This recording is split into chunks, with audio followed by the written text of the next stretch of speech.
Et vous avez été ministre de la Culture. Le CSA a mis en demeure la chaîne d'information iTélé alors que la rédaction est toujours en grève pour manquement d'honnêteté et de rigueur. Elle s'en prend directement à la direction de cette chaîne. Vous seriez ministre encore de la Culture aujourd'hui, vous feriez quoi pour cette chaîne?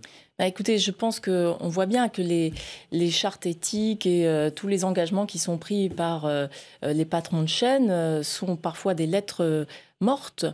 Moi, je pense qu'il faut renforcer, c'est ce que j'avais essayé de faire en tant que ministre, c'est extrêmement difficile, je dois le dire, l'indépendance des rédactions.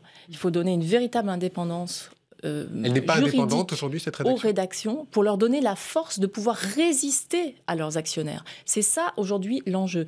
Donc, premièrement, renforcer l'indépendance des rédactions et je veux dire l'indépendance juridique, c'est-à-dire permettre aux sociétés de journalistes d'être véritablement des personnes juridiquement autonomes de leurs actionnaires. Et deuxièmement, ça veut dire aussi qu'il faut qu'on s'attaque, enfin, ce qu'on n'a pas pu faire pendant ce quinquennat, mais à la concentration de la propriété d'un certain nombre de grands groupes de presse. Et vous pensez directement au patron de Vincent Bolloré. Pas seulement Bolloré, mais on voit aujourd'hui qu'il y a 4 ou 5 personnes extrêmement riches en France qui détiennent des chaînes de télévision, par exemple. Oui, des chaînes de télévision, des journaux, et qu'il y a des empires de presse écrite et audiovisuelle qui se sont créés et qui ne sont pas indépendants du pouvoir économique. Et donc ça fait quoi sur l'information ?